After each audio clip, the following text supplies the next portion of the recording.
ಸಾಕಷ್ಟು ಸಂದರ್ಭದಲ್ಲೂ ಕೂಡ ಸಿಎಂ ಗೃಹ ಕಚೇರಿ ಕೃಷ್ಣ ಜನದಟ್ಟಣೆಯಿಂದ ಕೂಡ್ತಾ ಇತ್ತು. ಆದ್ರೆ ಈಗ ಸಿದ್ದು ರಿಸೈನ್ ಬೆನ್ನಲ್ಲೇ ಕೃಷ್ಣ ಖಾಲಿ ಖಾಲಿ ಕಾಣ್ತಿದೆ. ಬಣಗುಡುತ್ತಿದ್ದ ಸಿಎಂ ಗೃಹ ಕಚೇರಿ ಸಿದ್ದು ರಿಸೈನ್ ಬೆನ್ನಲ್ಲೇ ಈಗ ಆ ಸ್ಥಳ ಖಾಲಿ. ಸಿದ್ದು ಸಿಎಂ ಪೋಸ್ಟ್ ಹೋಗ್ತಾ ಇದ್ದ ಹಾಗೆ ಕೃಷ್ಣ ಚಿತ್ರಣ ಬದಲಾಗಿದೆ. ನಿನ್ನೆಯವರೆಗೂ ಜನಸಾಗರದಿಂದ ಗಿಜುಗುಡುತ್ತಾ ಇತ್ತು ಆ ಪ್ರದೇಶ. ನೂರಾರು ಕಾರ್ಯಕರ್ತರಿಂದ ತುಂಬಿ ತುಳುಕ್ತಾ ಇದ್ದಂತಹ ನಿವಾಸ. ಸಂದರ್ಶನಕ್ಕೆ ಮತ್ತೊಂದು ಬರ್ತಾ ಇದ್ರು. ಇದೀಗ ಯಾರೂ ಇಲ್ಲದೆ ಬಿಕೋ ಎನ್ನುತ್ತಿದೆ ಸಿಎಂ ಗೃಹ ಕಚೇರಿ. ನಿತ್ಯ ನೂರಾರು ಕಾರ್ಯಕರ್ತರಿಲ್ಲದೆ ಈಗ ಖಾಲಿ ಖಾಲಿ. ರಾಜ್ಯದ ಸಿಎಂ ಸ್ಥಾನ ಅದು ಏನು ರಿಸೈನ್ ಕೊಡ್ತಾ ಇದ್ದ ಹಾಗೆ ಅವರು ದಿನನಿತ್ಯ ಓಡಾಡ್ತಾ ಇದ್ದಂತ ಅವರ ಗೃಹ ಕಚೇರಿ ಅದು. ಸಾಕಷ್ಟು ಬಾರಿ ಪ್ರತಿಯೊಂದು ವಿಚಾರಕ್ಕೂ ಕೂಡ ಅಲ್ಲೇ ಬರಬೇಕಾಗಿ ಬರ್ತಾ ಇತ್ತು. ಸೊ ಇವತ್ತು ಅಲ್ಲಿ ಜನರಿಲ್ಲದೆ ಬಿಕೋ ಅಂತ ಇದೆ.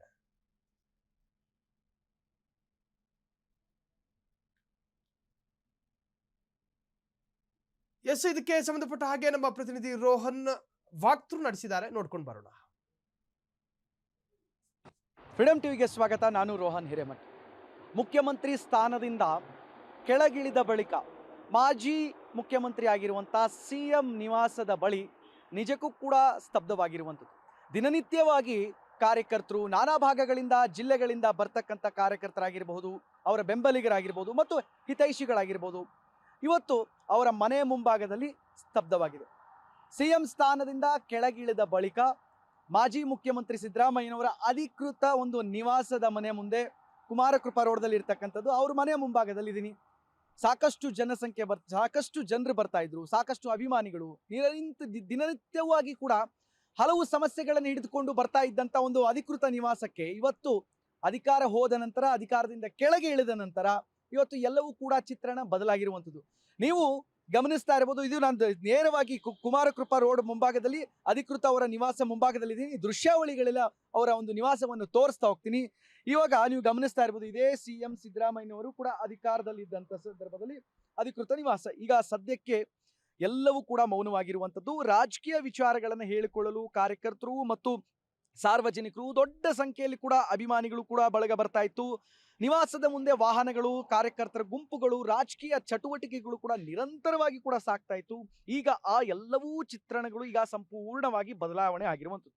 ಈ ಹಿಂದೆ ಸಿಎಂ ಸಿದ್ದರಾಮಯ್ಯನವರ ಒಂದು ನಿವಾಸದ ಮುಂದೆ ಕಾರ್ಯಕರ್ತರು ಒಂದು ದಟ್ಟಣೆ, ಒಂದು ನಿಯಂತ್ರಣೆ, ಪೊಲೀಸ್ ಸಿಬ್ಬಂದಿ ಹಾಗೂ ಭದ್ರತೆಯ ಸಿಬ್ಬಂದಿ ನಿರಂತರವಾಗಿ ಕಾರ್ಯನಿರ್ವಹಿಸ್ತಾ ಇದ್ರು, ಕೆಲಸ ಮಾಡ್ತಾ ಇದ್ರು. ಅನೇಕ ಬಾರಿ ಒಂದು ಜನಸಂದಣಿಗಳನ್ನ ನಿರ್ವಹಿಸುವಲ್ಲಿ ವಾಹನ ಸಂಚಾರಕ್ಕೂ ಅಡಚಣೆ ಉಂಟಾಗದಂತ ಸ್ಥಿತಿಯಲ್ಲಿ ಒಂದು ನೋಡ್ಕೊಳ್ತಾ ಇದ್ರು.